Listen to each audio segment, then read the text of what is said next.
तो आज हम बात करने वाले हैं एक ऐसी क्लासिकल मूवी की जिसने इस प्रेम कहानी को इतिहास के पन्नों में अमर कर दिया। इस कहानी का एक बहुत ही उम्दा डायलॉग है, अनारकली, सलीम की मोहब्बत तुम्हें मरने नहीं देगी और हम तुम्हें जीने नहीं देंगे।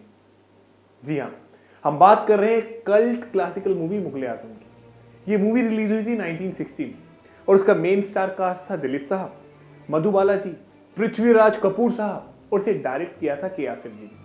बेसिकली इस मूवी पे काम जब शुरू हुआ था वो 1944 में ही शुरू हो गया था, पर ये मूवी जाके रिलीज हुई 1960 में। मतलब इस मूवी को रिलीज होने में कुल मिला के 16 साल लगे।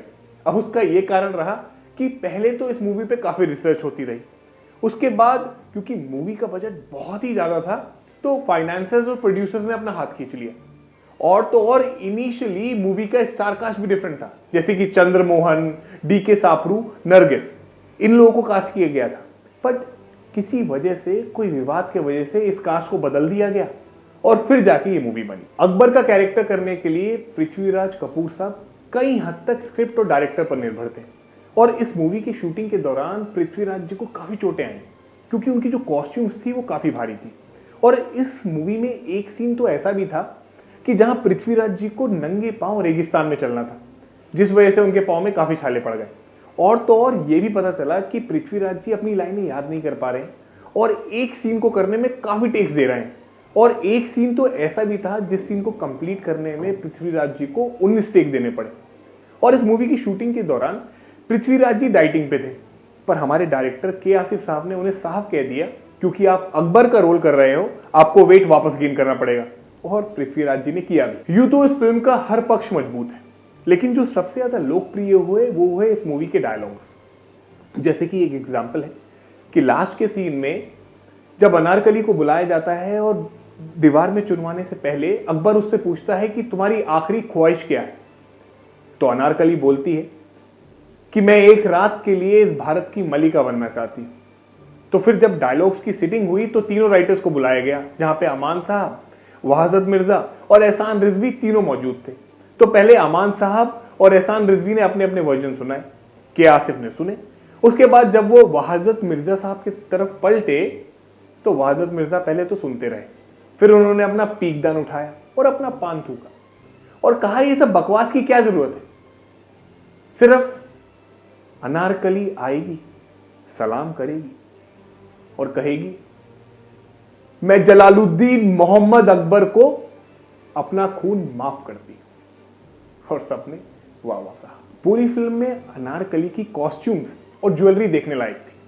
बेसिकली उनकी जो ज्वेलरी थी वो रियल ज्वेलरी थी और उसे पहनते वक्त उनकी नेक में कई बारी चोट आई क्योंकि वो ज्वेलरी काफी भारी थी। और इसमें जो बेड़ियों के सीन थे वो बेड़ियां भी रियल थी ताकि फेस पे रियल एक्सप्रेशन आ सके, मार के, पीट के, और इस वजह से उन्हें काफी चोट भी आई। और मैं आपको यह भी बता देना चाहता हूं कि इस मूवी की जो ज्वेलरी बनी थी वो हैदराबाद में बनी थी, जो क्राउन बने थे वो कोल्हापुर में बने थे, जो वेपन्स बने थे वो राजस्थान से आए थे, जूते आगरा से आए थे, पोशाक दिल्ली में बनी थी और उसकी एम्ब्रॉयडरी हुई थी सूरत में। तो आप समझ सकते हैं कि इस मूवी की हर एक चीज पे कितनी डिटेलिंग पे काम हुआ था। आज डायरेक्टर ए.के. सैयद को शीश महल को बनाने में कुल 2 साल लगे और हमारे डायरेक्टर के आसिफ साहब को इसकी प्रेरणा जयपुर में बने आमेर किले में बने जो शीश महल है उससे मिली। पर उस समय लड़ाई ये थी कि हमारे देश में इतना अच्छा शीशा अवेलेबल नहीं था, तो इसके लिए बेल्जियम से शीशे मंगाए गए जो कि काफी महंगे थे। और इसी बीच ईद आ गई और जब ईद आई तो शाहपुर जी मिस्त्री, जो हमारे इस मूवी के प्रोड्यूसर थे, वो एक चांदी की थाली में कुछ सोने के सिक्के और 1 लाख रुपए लेकर ईदी के लिए उन्हें देने के लिए पहुंचे हमारे डायरेक्टर साहब। तो हमारे डायरेक्टर साहब ने वो 1 लाख रुपए उठाए और मिस्त्री जी को दे दिए और बोला इन पैसों से मेरे लिए बेल्जियम से शीशे मंगवा दो। और हमारे मिस्त्री साहब ये सुनकर हंसने लगे। मैं आपको बता देना चाहता हूं इस शीश महल को बनाने में कुल 15 लाख रुपए का खर्च हुआ। उस समय पे इस बजट में पूरी की पूरी मूवी बन जाती थी, ऊपर से 10 लाख अलग फॉर कॉस्ट्यूम्स एंड शूटिंग। इस पूरी मूवी को बनाने में कम से कम 1.5 करोड़ रुपए खर्च हुआ, जो आज के समय के 40 करोड़ रुपए के बराबर है। सालों तक शूटिंग चलने की वजह से मूवी काफी ओवर बजट हो गई थी और इसी वजह से हमारे फाइनेंसर शाहपुर जी ने यह डिसाइड किया कि वो आगे की शूटिंग सौरभ मोदी से करवाएंगे और एक दिन वो सोहराब मोदी को शीश महल के सेट पे ले भी आए। तो ये चीज हमारे के आसिफ साहब दूर बैठे देख रहे थे। कुछ देर तक तो वो बैठे रहे, उसके बाद वो शाहपुर जी और सोहराब मोदी के पास आए और बोले कि आपको ये मूवी जिससे भी डायरेक्ट करानी हो करा लीजिएगा, लेकिन ये शीश महल का सेट मैंने लगवाया है, इसको मैं ही डायरेक्ट करूंगा, और इसमें किसी ने भी दखल अंदाजी की ना तो मैं उसकी टांगे तोड़ दूंगा। और तो और एक दिन नौशाद साहब शाहपुर जी से पूछ पड़े कि अगर आप अपने डायरेक्टर से इतने परेशान हैं तो आपने उन्हें बुलाया ही क्यों, डायरेक्शन के लिए बोला ही क्यों? तो शाहपुर जी बोले कि सरकार, मेरी इस पूरी फिल्म को बनाने में मेरे कितने ही आर्टिस्ट अमीर हो गए, लेकिन एक मेरा ये डायरेक्टर है जो आज भी किराए के घर में रहता है। अभी तक वो 1 करोड़ रुपए खर्च कर चुका है, पर अभी भी मांग की सिगरेट पीता है, टैक्सी में 6 आना पर किलोमीटर के किराए पे आता है, और एक दिन में 20 घंटे खड़े होकर काम करता है। क्या बात! हमारे के आसिफ साहब तो पूरी की पूरी फिल्म ही टेक्निकलर में शूट करना चाहते थे, लेकिन ऐसे आप जानते हैं कि बजट इतना ज्यादा हो गया था कि उनके पास ये ऑप्शन ही नहीं बचा था, और इसीलिए सिर्फ एक गाना जो कि प्यार किया तो डरना क्या और फिल्म का क्लाइमैक्स ही टेक्निकलर में शूट हो पाया।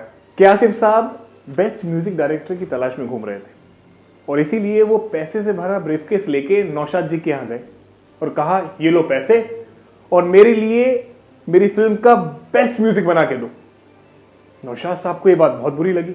उन्होंने उनका पैसे से भरा ब्रीफकेस लेकर बाहर फेंक दिया और के आसिफ उठ के जाने लगे। इसी बीच इस तनातनी में नौशाद जी की बीवी को बीच में आकर दोनों के बीच में सुलह करानी पड़ी। के आसिफ जी ने कहा कि हो सकता है कि मेरा तरीका गलत हो, लेकिन मैं एक बहुत ही उम्दा पिक्चर बना रहा हूं और मैं चाहता हूं कि आप उसका म्यूजिक डायरेक्शन करें। और फिर उन्होंने नौशाद साहब को बताया कि वो चाहते हैं कि कोई तानसेन की आवाज में गाना गा सके। तो नौशाद साहब ने बोला, ये तो बड़े गुलाम अली खान साहब ही कर सकते हैं, पर वो फिल्मों के लिए गाना नहीं गाते। दोनों के दोनों गुलाम अली खान साहब के यहाँ गए और कहा कि हम आपसे अपनी इस फिल्म में गाना गवाना चाहते हैं। गुलाम अली साहब ने साफ कह दिया कि मुझे फिल्मों में गाना अच्छा नहीं लगता और मुझे बंदिशों में गाना तो बिल्कुल पसंद नहीं। तो आसिफ साहब ने कहा, गाना तो आपको गाना ही पड़ेगा। गुलाम साहब को ये बहुत बुरा लगा। वो नौशाद को कमरे से बाहर ले गए और कहा, कौन है ये पागल?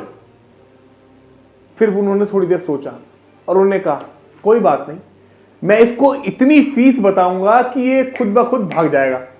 वो अंदर गए और उन्होंने कहा कि मैं आपकी पिक्चर के लिए गाना गाऊंगा, लेकिन मेरी फीस होगी 25,000 रुपये।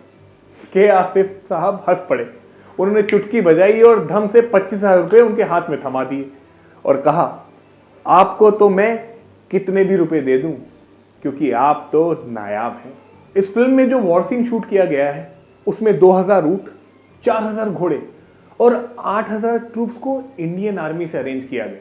तो अब आप समझ सकते हैं कि इस मूवी का हर एक पहलू कितना ऑथेंटिक था, और इसी वजह से ये मूवी उस समय की ब्लॉकबस्टर थी। और तो और जब इस मूवी की एडवांस बुकिंग चालू हुई तो कतारें पूरे पूरे दिन लगी रहती थी, और उनके रिश्तेदार उन्हें वहीं आकर खाना खिलाते थे ताकि उन्हें किसी तरह इस मूवी की टिकट मिल सके। और तो और मराठा मंदिर के बाहर एक समय पे तो 1 लाख लोग जमा हो गए थे टिकट पाने के लिए, जिस वजह से पुलिस को वहां आकर उस भीड़ को हटाना पड़ा। तो अब आप समझ सकते हैं कि ये बॉलीवुड का गोल्डन एरा क्यों कहा गया है। मराठा मंदिर के ट्रस्टीज ने थिएटर बनाना शुरू किया, पर वो बना नहीं पाए, और इसी बीच उन्होंने ये थिएटर लीज पर मेहताब चंद गोलचा जी को दे दिया, जो कि राजस्थान के बहुत बड़े सेठ थे।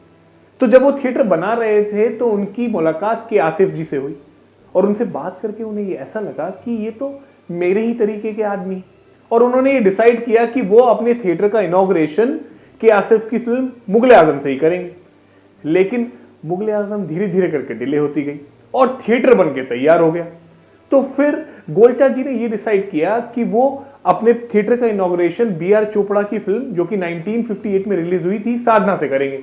लेकिन हर एक कॉन्ट्रैक्ट में ये मेंशन था कि जिस दिन मुगल आजम बन के तैयार हो गई और रिलीज पे आ गई, हम आपकी फिल्म बीच में ही उतार देंगे। अब इतना कुछ होने के बाद भी, इतनी जद्दोजहद के बाद भी, ये मूवी फिल्म फेयर के बेस्ट एक्ट्रेस के नॉमिनेशन में शामिल तो हुई, लेकिन मधुबाला को बेस्ट एक्ट्रेस का अवार्ड नहीं मिला। और ताज्जुब की बात तो तब हुई जब पृथ्वीराज कपूर और दिलीप साहब को तो नॉमिनेशंस में भी नहीं रखा गया। एनीवेज, अब आप ये जरूर बताइएगा कि आपको ये डिकोड कैसा लगा, और कमेंट सेक्शन में मेंशन जरूर कीजिएगा कि अगर आप किसी और फिल्म के बारे में या किसी और चीज के बारे में डिकोड देखना चाहते हैं। So this is Mayank signing off. Bye bye, stay home, stay safe, bye bye.